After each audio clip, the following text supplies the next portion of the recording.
In early modern Europe, you did not need proof to be accused of witchcraft. You needed people who knew you. In many cases, the first step did not take place in a court or even in a church. It happened outside, near water, a river, a pond, sometimes a mill race. The accused was brought there in daylight, hands tied with work rope, the same kind used for animals or carts. There was no uniform, no written order, no formal reading of charges. Someone explained what was about to happen. Briefly, the rule was already known. If the body sank, the person was innocent. If the body floated, the person was guilty.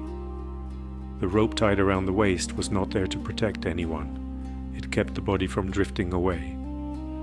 People watched the water. Cold water forced air into the lungs. Muscles stiffened. The body resisted sinking. Sometimes it stayed on the surface. That was taken as an answer. No document was signed, no sentence was spoken. But by the time the accused was pulled back to shore, the accusation had weight. Word traveled faster than any notice. By evening, the village knew. By the next day, the authorities usually did as well. This was often how a witch trial began.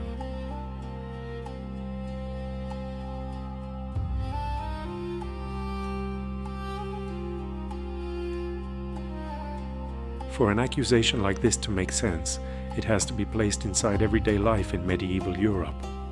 Most people lived in small communities, a few dozen households at most. Work began at sunrise and followed the seasons. If the harvest failed, there was no distant reserve to fall back on. Illness arrived without warning. A child could be running one day and unable to stand the next. Fever, coughing, seizures. Causes were rarely clear, and recovery was never certain. Animals were just as vulnerable. A cow could stop giving milk. A horse might collapse in the field. When that happened, a family lost food, labor, or both. These were not exceptional events. They returned year after year. The church supplied language for what could not be explained. Sermons spoke of temptation, sin, and the devil acting in the world. Evil was described as active, nearby, and involved in daily life. Prayer was used alongside practical responses. Herbs were given. Bleeding was performed. Candles were lit. However, none of these actions offered a sure solution. When something went wrong, it did not feel distant or abstract. It felt local.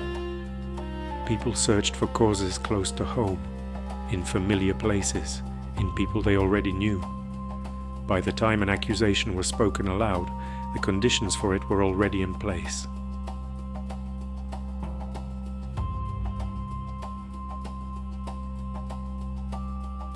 People accused of witchcraft were rarely strangers. In most cases, everyone in the village knew them. Many lived alone. Widows appeared often among the accused, especially those without adult sons. Without a household to shield them, they relied on neighbors for work, food, or small payments. Some survived through skills that were loosely defined: treating wounds, helping with childbirth, preparing herbs. When these efforts failed, they were remembered. Others stood out for simpler reasons. They were poorer than most, quieter, argumentative, or known for answering back. Age mattered. Older women were accused more often than the young. Their bodies carried visible signs, scars, growths, changes in the skin, that drew attention during examination. Men were accused as well, though less often. When they were, they tended to live on the margins or were already involved in disputes. Family ties offered protection. Isolation took it away. Those accused were usually people who could be named without pause and defended without cost. Once suspicion settled, it returned to the same names.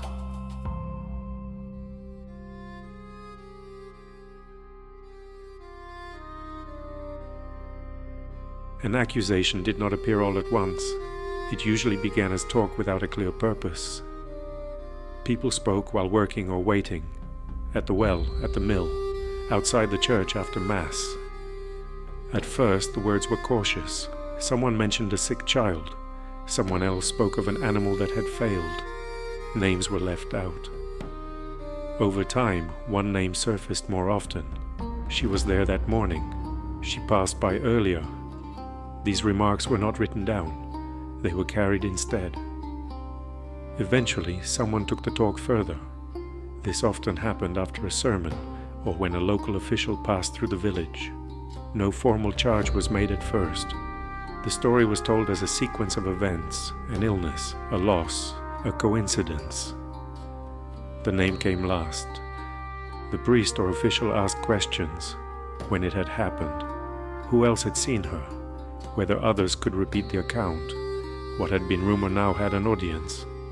Witnesses were identified, some were called in. Their statements did not need to match in detail. They only needed to point the same way. By the time the accused was summoned, the accusation already existed. She was not asked whether something had gone wrong. She was asked how it had happened.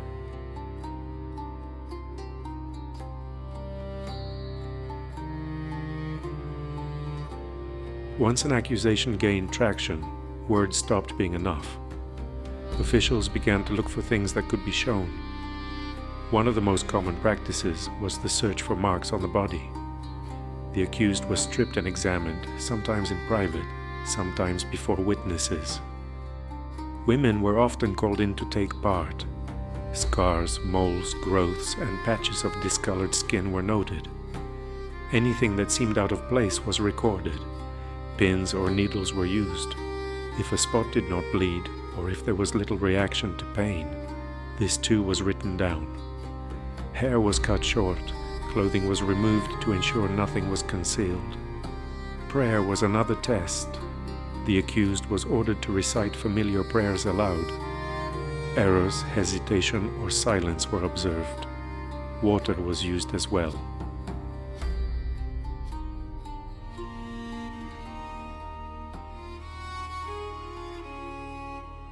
The accused was bound with rope and taken to a river or pond.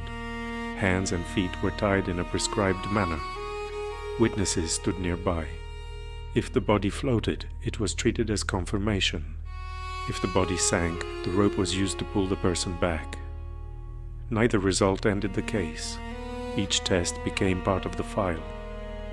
By this stage, the question was no longer whether the accusation was true, but whether the record was sufficient.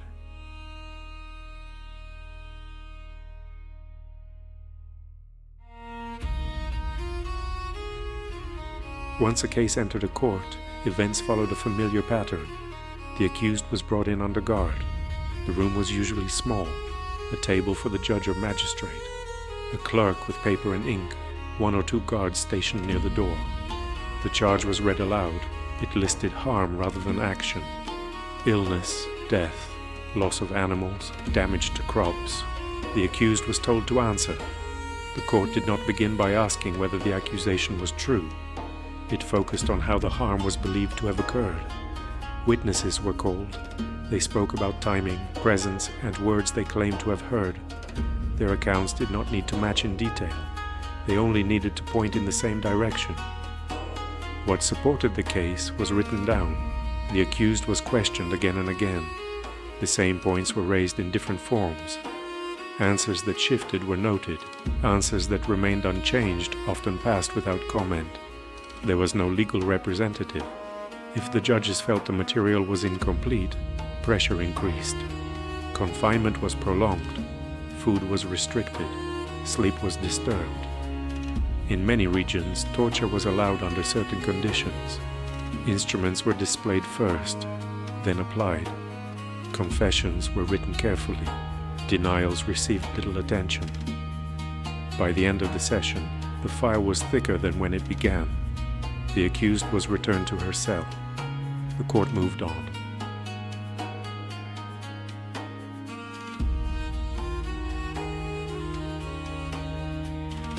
Once a confession was secured, the nature of the case shifted. Questions moved away from events in the village. Attention turned instead to meetings, promises, and instruction. The accused was asked how long she had practiced, who had taught her, where such meetings were said to have taken place. Many confessions followed a similar structure. Gatherings at night, figures encountered there. words spoken quietly or out of sight. These elements were written down as they were given. The court then asked for names. At first, the accused hesitated. Later, names came more readily. Neighbors, relatives, people already spoken about before. Each name was entered into the record. The confession was read back. Adjustments were made. Details clarified. The final version was signed or marked. The confession did not end the matter. It extended it. Those named were summoned in turn. They faced the same questions, the same handling. By the end, a single confession had produced several more. New files were opened. The court moved on.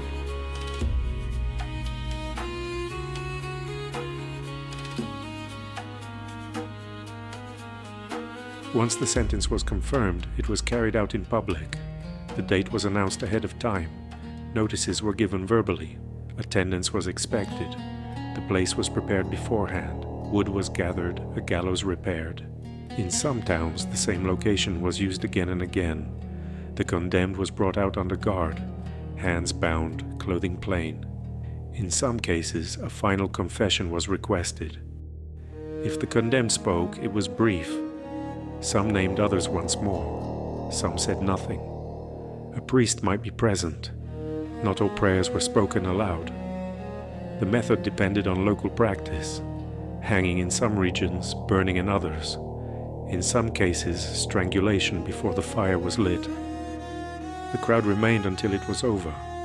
Afterward, the body was removed. Ashes were scattered or buried. The site was cleared. By the end of the day, the place returned to ordinary use. The record was closed.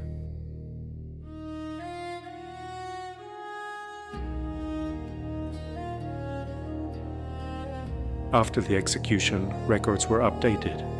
The name of the condemned was crossed out or marked as completed. Dates were added. Witness lists were closed. Property was reassigned under local law. In some cases, goods were seized. In others, they were returned to family members. The house stood empty for a time, then it was entered again. Tools were taken, rooms were put to use. People returned to their work. The river remained where it was. The well was used again. The church bell rang as it had before. When illness returned or another animal failed, the earlier case was remembered. The procedure was already familiar. When the next accusation was spoken, it required no explanation.